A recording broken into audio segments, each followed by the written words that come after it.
Hello बच्चों, मैं CP sir आपका सीपी नॉलेज क्लासेज में स्वागत करता हूं।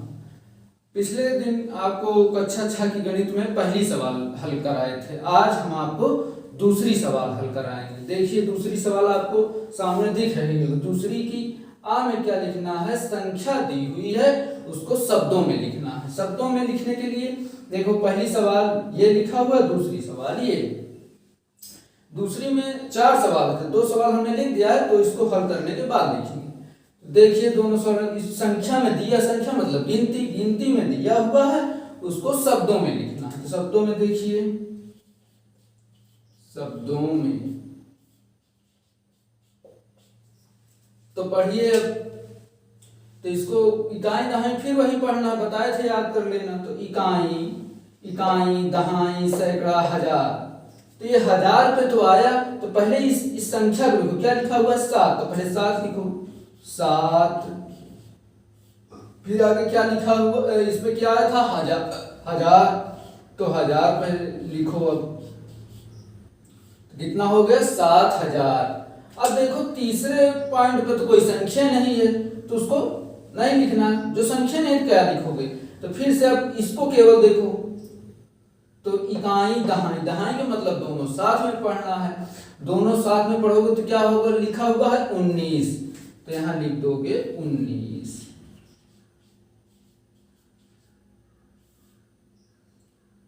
तो क्या हो गया? 7019, ये इसका आंसर।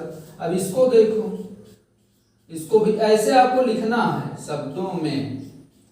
ये आपको लिखना है, इसलिए हम लिख रहे हैं। ये लिखने का तरीका है। नंबर पाने का एक तरीका होता है। ये नहीं कि आप ऐसे घसीट के लिख दो, नंबर दे दिया जाएगा, ऐसा नहीं। लिखने का भी तरीका होता है, तो इसीलिए हम लिख रहे हैं। तो जैसे हम लिखते हैं वैसे आप भी लिखा करो। तो शब्दों में क्या लिखा? फिर इसको पढ़ो। इकाई, दहाई, सैकड़ा, हजार, 10,000। 10 जहां आए, जहां 10,000 आए, उसको, उस संख्या को उसके एक पीछे, ये 10,000 यहां आया, उसके एक पीछे, दोनों को साथ मिलाकर पढ़ो। दोनों को साथ पढ़ोगे तो 23 लिखा हुआ है, 23। 10,000 आया हुआ था, तो 23,000 लिखना है, 23,000। अब यहाँ कोई संख्या तो है नहीं, तो इसको कोई मतलब ही नहीं। अब इसको पढ़ो। इकाई, दहाई, दहाई मतलब दोनों साथ में, दोनों साथ में पढ़ो। क्या हुआ है? 13 लिखा हुआ है, तो 13। ये दोनों का आंसर हुआ। अब आप इसको उतार लीजिए।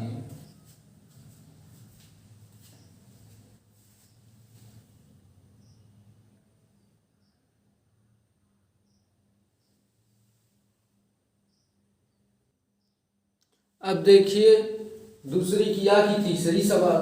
अभी तक तो 2 सवाल आपने हल किए, तो ये तीसरी सवाल है, ये चौथी सवाल है। अब इन दोनों को भी शब्दों में लिखना है। लिखो अब शब्दों में, इसको जरूर लिखना है आपको, ठीक है? तो इसको आप लिखिए शब्दों में। ये अगर इसको सबको लिखोगे तो कॉपी चेक होगी तो अच्छा नंबर मिलेगा। तो यहाँ देखिए, अब इसको लिखने के फिर से पढ़ो। इकाई, दहाई, सैकड़ा, हजार, 10,000। तो हमने कहा जहां 10 आ जाए, उसको और उसके एक पहले संख्या को, दोनों को साथ में पढ़ना है। तो 6, यहाँ 10,000 आया, 6 और ये 9 है, दोनों को साथ में पढ़ो। तो ये कितना होगा? अगर दोनों को साथ में पढ़ोगे तो कितना मिलेगा? 59 है कि 69 है कि 79 है, कितना है? अभी संख्याओं को पढ़ने, जिसको ना आए, पुस्तक में दिया रहता है, उसको कायदे से देख लो क्या पढ़ा जाता है, ठीक है? उसको पढ़ के तब शुद्ध शुद्ध लिखना, नहीं गलत हो जाएगा। आते हुए भी आप गलत कर दोगे। तो क्या है? 69 है, 69। या कोई ऐसे लिख देता है 69। बस आप सही लिखना, अपने हिसाब से शब्दों को सही लिखना, थोड़ा प्रयास करना। थोड़ा बहुत चल जाएगा, लेकिन कोशिश करो कि एकदम शुद्ध लिखा रहे। तो ये 69 है, तो 69 है, ध्यान से देख लेना। 69 के बाद 70 आता है, तो 69 क्या है? हजार है, तो 69,000 हो गया। फिर फिर उसके बाद मान लो भूल गए कि आगे क्या लिखना, तो फिर से पढ़ लो। इकाई, दहाई, सैकड़ा, ये सैकड़ा पे आया तो पहले संख्या लिखो 3, फिर सैकड़ा, सैकड़ा मतलब 100 लिखना है, 300। उसके बाद अब इसको पढ़ो कितना लिखा हुआ है, 79 है कि 69 है कि 89 है, तो इसको देख लेना। तो ये है 79, 79 ये आपका होगा। तो कितना हुआ, 69,379, ये हुआ इसका आंसर।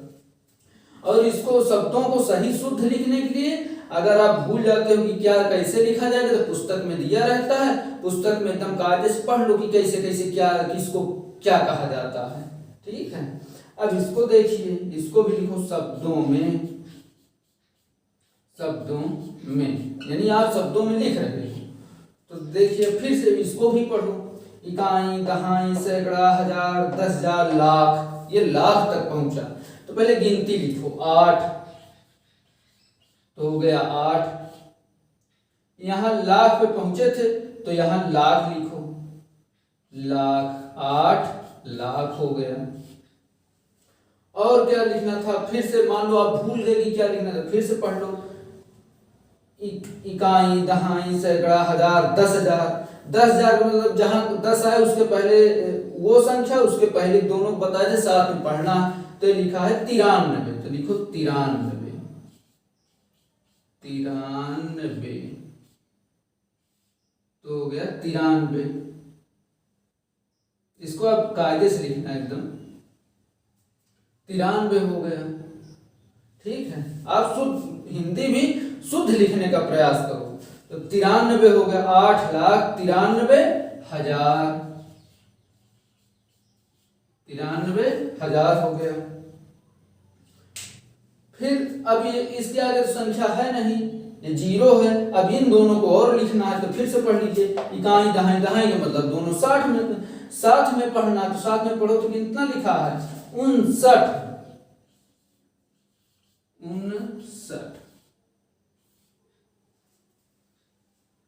तो पूरा पढ़ो, देखो क्या लिखा हुआ है, 8,93,059, ये इसका आंसर है।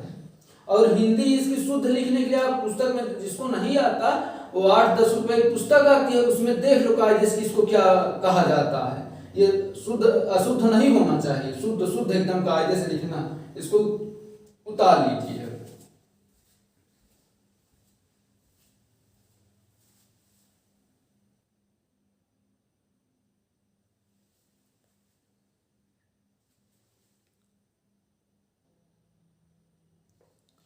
तो आप लोग देखिए बोर्ड पे आपको दिख रहा होगा संख्याएं लिखी हुई। तो हमने केवल संख्या लिख दिया है, हमने केवल संख्या लिख दिया है, क्वेश्चन हम पढ़ देते हैं। नीचे लिखे वाक्यों में आई हुई संख्याओं को शब्दों में लिखिए। एक रिपोर्ट के अनुसार 1 ग्राम मानव मल में 100 जीवाणु अंडे, फिर आगे लिखा हुआ ये संख्या जीवाणु कोष, फिर आगे लिखा हुआ फिर संख्या लिख करके बैक्टीरिया तथा इतने वायरस होते हैं। हम इसको नहीं पढ़ रहे हैं क्योंकि आपको लिखना है पढ़ करके, इसलिए हम उसको संख्या को नहीं पढ़ रहे हैं। तो ये है क्वेश्चन, इसको क्या लिखना है, शब्दों में लिखना है। तो देखिए शब्दों में कैसे लिखेंगे, अंकों में लिखा हुआ है, शब्दों में लिखना है। देख लीजिए, देखिए इसको शब्दों में, शब्दों में। अब शब्दों में देखो, पहला कितना लिखा हुआ है, 100, जहाँ लिखो 100, बात एक ही है। तो 100 ये हो गया, ये 100 ही लिखा हुआ है ना, आप लोग देख लीजिए। तो चाहे इसको 100 केवल लिखते, चाहे 100, दोनों बात सही है। अब इसको पढ़ो, तो इकाई, दहाई, सैकड़ा, हजार, यानी क्या लिखा हुआ है, 1000। फिर अगली संख्या पढ़ो, कितना लिखा हुआ है, इकाई, दहाई, सैकड़ा, हजार, 10,000, लाख, 10 लाख। कितना है? 10 लाख। तो ये हो गया 10 लाख। और इसके नीचे पढ़िए, ये अब कितना लिखा हुआ है? तो इकाई, दहाई, सैकड़ा, हजार, 10,000, लाख, 10 लाख, करोड़। यानी कितना लिखा हुआ है? 1 करोड़।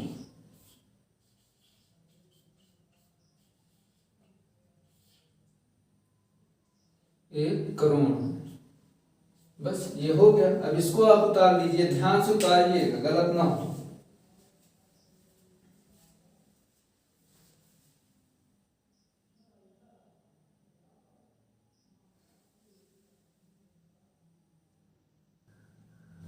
हाँ, तो देखिए अब आपको तीसरी सवाल दिख रही होगी। तीसरी सवाल में क्या करना है? संख्या दी हुई है आपको, इसको संख्या दी हुई है, अंकों को अलग अलग करना है। ये संख्या दी हुई है ना, 10, 11, 18, 0, 3, ये संख्याएं दी हुई हैं। संख्याएं दी हुई हैं, इनको क्या करना है? अंकों को छांटना है। तो देखिए अंकों को कैसे छांटा जाता है। तो अंकों को छांटने के लिए क्या करोगे? मान लो यहाँ हल लिख देते हो, तो यहाँ लिखो 1,0, यानी इसको अलग अलग लिख देना है। अंकों को छांटना मतलब जो 10 लिखा हो तो 1 को अलग कर दो, 0 को अलग कर दो। फिर उसके बाद क्या करोगे? एक बिंदी, फिर ऐसे थोड़ा करके, ठीक है। यानी बिंदी रखना है, कामा लगा देना है। तो मतलब ये पूरा पार्ट अलग है। फिर देखो, 1 लिखो, फिर कामा लगाओ, फिर 1 लिखो, फिर बिंदी, फिर 1 कामा, ठीक है ना। ऐसे ऐसे सबको अलग कर देना। इसी तरह 1,8, फिर 0, फिर 3 हो गए। तो पूरा आंसर हो गया। यही है इसका आंसर। तो देख लीजिए, इसमें हुआ कुछ नहीं है। देखिए सबको अलग अलग कर दिया गया है, बस और कुछ नहीं करना है। संख्या दी हुई है, अंकों को अलग अलग लिख देना है। तो 10 था तो 1,0, 11 था 1,1, 18 था 1,8, 0 था 0 अकेला है, 2 है ये नहीं है साथ में, केवल अकेला है तो वो अकेला, फिर 3। बस यही इसका तरीका है। ये तरीका है लिखने का। जब संख्या आपको दी जाए, कहा जाए कि अंकों को अलग अलग छांटिए, तो आप अलग अलग ऐसे लिख दोगे। तो ये आपका आंसर है, इसको लिख लीजिए।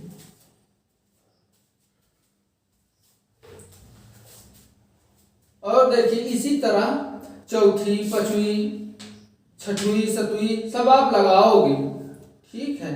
कोशिश करो, क्यों हम थोड़ा थोड़ा बता रहे हैं कि आप समझते भी चलिए, लिखते भी चलिए। कोई जरूरी थोड़ी कि सवाल केवल बताने से मतलब, आप समझिए उस चीज को कि आपके पास फिर जो है आंसर रहे ना रहे, आप कायदे से लगा सकते हो। तो रटाना थोड़ी है कि आप रट लो, सवाल ऐसे लगेगी नहीं। इसी तरह दूसरी भी हो, उसको भी हल कर ले जाइए। तो इसी तरह जितनी संख्याएं हैं, 1, 2, 3 से बनने वाले 3 अंकों की संख्याएं, 4 अंकों की संख्याएं जितनी रहे, आप उसको बनाइए। तो आज के लिए बस इतना।